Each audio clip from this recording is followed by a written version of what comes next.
On the 1st of September 2019, Citizen TV aired one of the most explosive corruption exposés in Kenya. The Mara Heist illustrated the dark secrets of official corruption in this country. 3 months after our story aired, no suspect has been arrested or charged with any crime. It was one of the best documented corruption heists in Kenya's recent history, complete with secret video recordings. Hata hii ng'ombe ingine kubwa ilisema inataka nyasi. Hii ng'ombe yetu kubwa hii. Explosive phone conversations. Takia pesa hapo. Yes. I need some 50,000. And shocking bank records. Would like to take this chance to thank Citizen TV for highlighting a damning heist at the Masai Mara University. The witnesses of this brazen looting of public resources were ready to share all their evidence with authorities and risk everything to tell it all. It's better to die on your feet than to live on your knees. Well, 3 months after the Mara Heist expose, my colleague Asha Mwilu and I are out to find out just what happened to the men who lifted the lid on this scandal. We revisit the Mara Heist in search of answers. Has anything changed since the damning report? Has the heist come to a halt, or is it business as usual? What about the whistleblowers? Are they somewhere in a safe house, or are they still worried about their safety?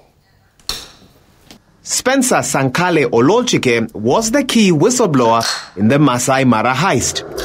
A certified accountant, Spencer recorded video, audio and collected document evidence of his boss and the then Vice-Chancellor of Masai Mara University, Professor Mary Walingo, systematically dipping their hands in the university till in questionable and many times unexplained transactions. Can I have a cup of coffee? Thank you so much. Welcome. We met Spencer at his home. We wanted to know how the decision to become a whistleblower changed his life. So it's been 3 months, exactly 90 days, since we aired the expose Mara Heist. Yes. How have you been? How is everything? I've been okay, Asha. I've been at work actually, but a lot of things have changed in my life. I can't walk the way I used to walk. There is always that threat. The intimidation is there at work, mostly. And it's mostly a security issue for me whenever I'm out.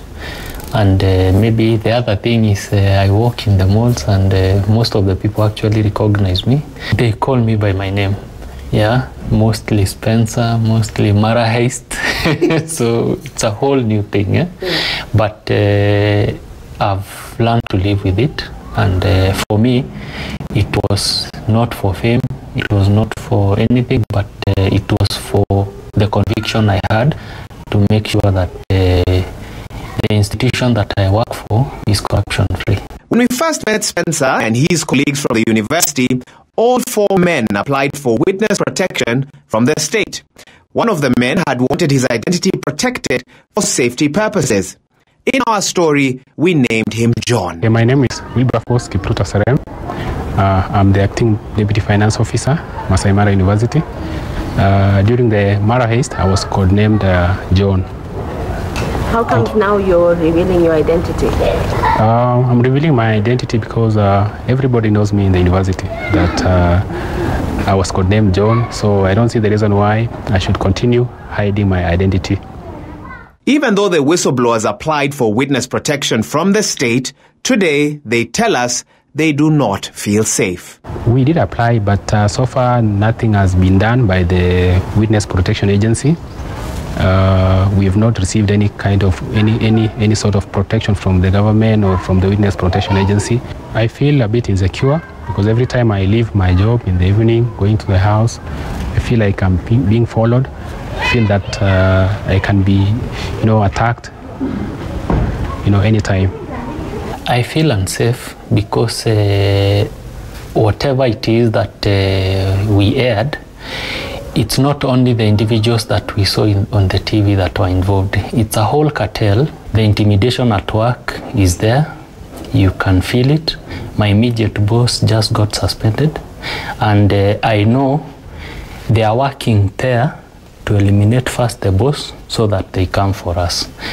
What happened to the three protagonists, the VC, Mr. Noor, the driver, your boss, Mr. Biketi, the finance officer? What happened to them? Oh, the VC, I've never seen her on campus since she took her leave, but Mr. Okumu is still at the office, yes. In mid-September, the University Council appointed Professor Kich Magak as acting Vice-Chancellor. Curiously, the Council also suspended the Deputy Vice-Chancellor in charge of academic affairs, Professor Mohamed Abdile, who was being treated by the DCI as a key witness in their case. Mind you, what happened to my DVC, Professor Abdile, he was actually instructed to write letters for the 4 whistleblowers, myself included. He refused. So what they did... What letters do you mean? Letters like suspending us, or he was told just do letters to these 4 guys. They just go out of the institution. So for him, because he had the letter from DCI, he had a copy that was done to council. He said, DCI said we cannot do anything to these guys until the investigations are done. And you find it's like witch hunting, yeah? The same people who are supposed to protect you, they are the same people now coming to accuse you. There is nothing really that has changed. It's a crime scene with the criminals inside.